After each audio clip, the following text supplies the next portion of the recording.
Welcome to the channel. Last month, we saw many changes regarding gem resonance and power. In this video, I'd like to highlight a method that will allow you to significantly adjust any build without a major resource investment, especially with the new features.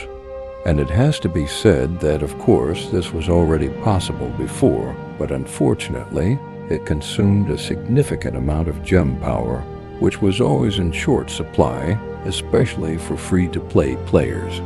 What's more, there are still a lot of questions about different configurations for free-to-play players, so I hope this video will shed some light on the matter. So without further ado, let's get started.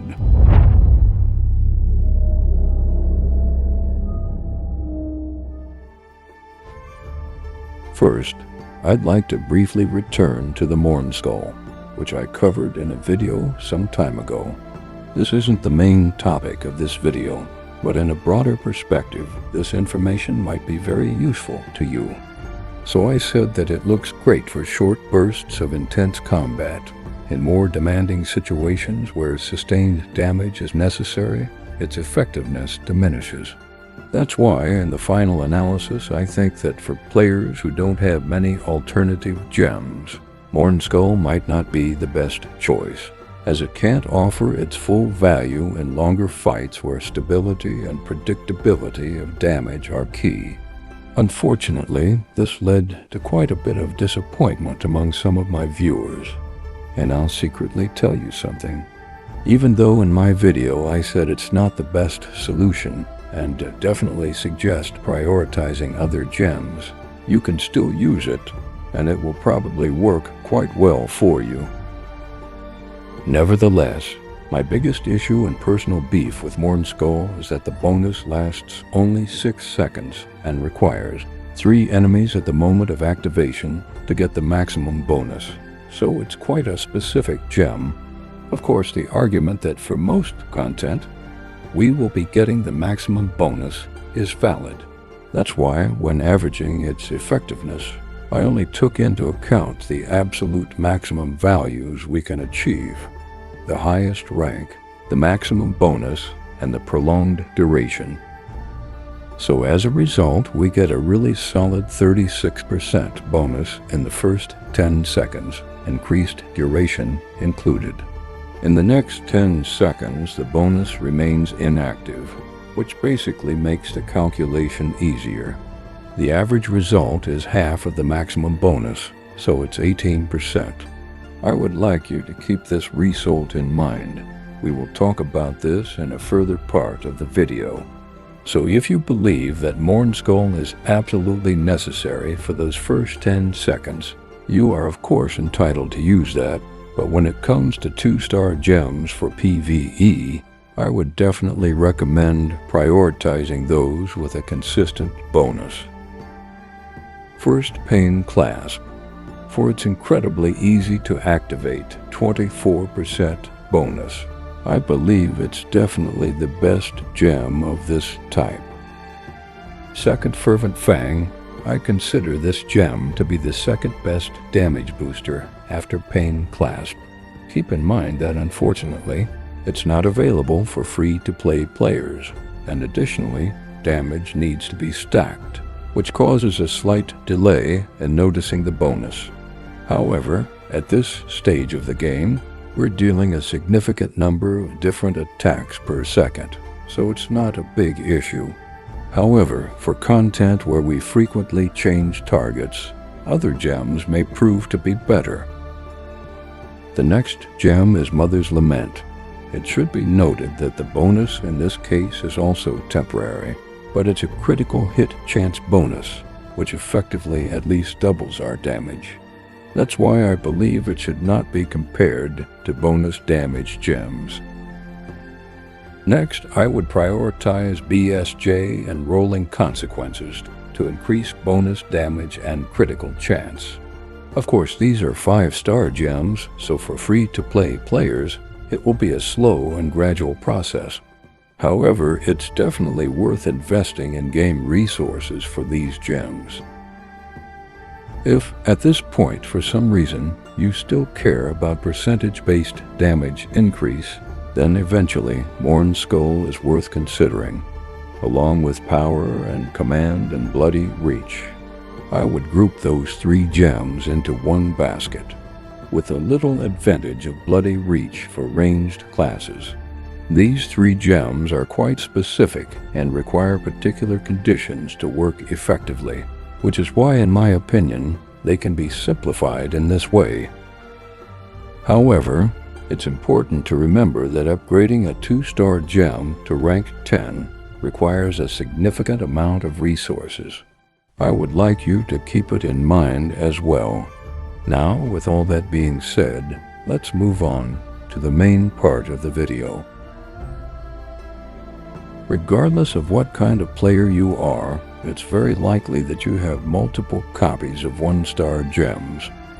Until now, in most cases, these gems were simply used as fuel to upgrade other gems.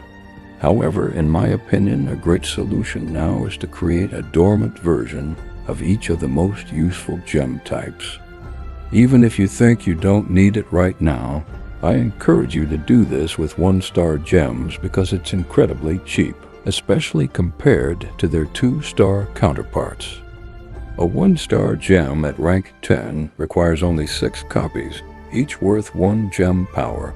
As a result, our 1-star dormant gem costs only 6 gem power. For comparison, a 2-star dormant gem at rank 10 costs 164 gem power, which you cannot recover unless you decide to completely destroy the gem. The cost difference between creating a dormant 1-star and a 2-star gem is enormous. Not to mention the rest of gem power to make gem back to be functional. That's why, especially if you're free to play, this is a superb strategy for you.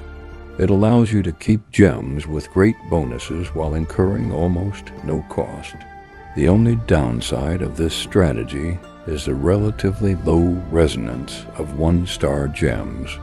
So if you're a more experienced player, try to balance between the resonance from other gems and the excellent bonus from a 1-star gem.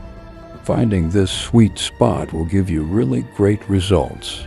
Or if you're a beginner, building your character around 1-star gems should be a priority for your further progression through the game.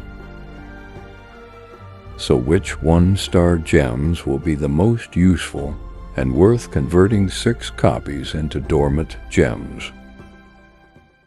The Berserker's Eye is a solid choice for early game builds, offering a reliable bonus for both damage and critical chance. It pairs well with any build, particularly if you're focusing on improving your consistency in combat. Everlasting Torment is a solid option, especially for builds that utilize Pain Clasp. The agony debuff it applies serves as a great damage over time effect, and the added 6% attack speed bonus is definitely a nice touch to increase overall damage output. Carson's Invigoration is a great choice if you're looking to boost attack speed by 16% with minimal cost. Freedom and Devotion is one of the less useful gems on this list, especially since the Summoner Necromancer isn't as strong as it used to be. However, it could see a resurgence in effectiveness with the potential introduction of the Druid class.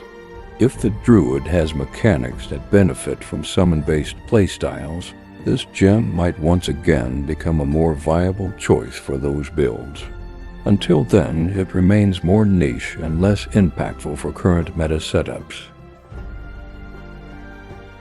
Sullied's Weakening is one of the most underrated 1-star gems.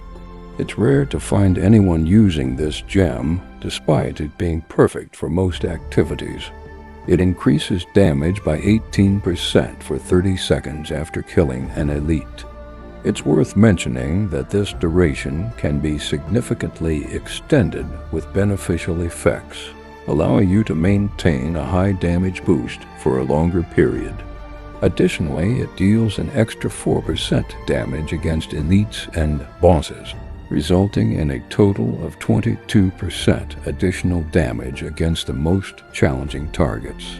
This makes Celad's weakening outperform Mourneskull at a fraction of the cost.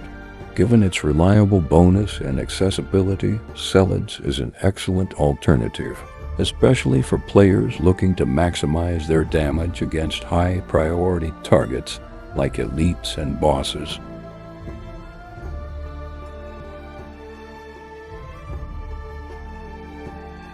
Entropic Well is another great gem for increasing damage, but it's important to note that it only boosts skill damage, meaning primary attacks won't benefit from it.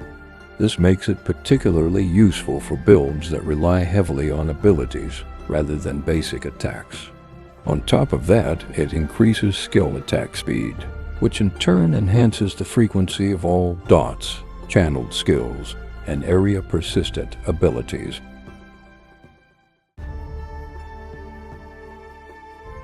Misery Elixir is another gem worth considering. Fortunately, many players have already recognized its value, which is a good sign. In practice, it extends the duration of all negative effects applied to your target, making it especially useful for builds that rely on debuffs, crowd control, and damage over time effects.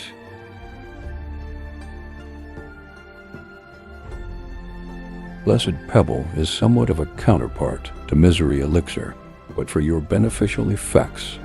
Keep in mind that many essences currently provide significant bonuses, so extending their duration can result in a much better overall outcome than other flat bonuses.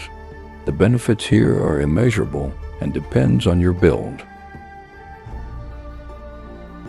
Before I move on to the last gem, I'd like to draw your attention to the variety of different bonuses these 1-star legendary gems offer.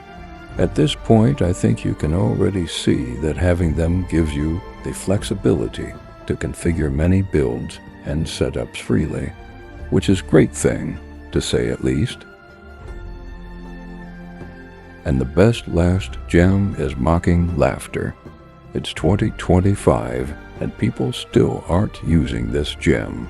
I would say go figure. Even if you haven't been lucky enough to get 6 copies of it, using this gem at lower ranks is absolutely necessary.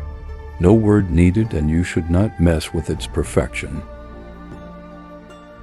With all that being said, we've reached the end of this video. I hope it will be very helpful for many people and has answered a lot of questions. As always, thanks for watching, and see you in the next one.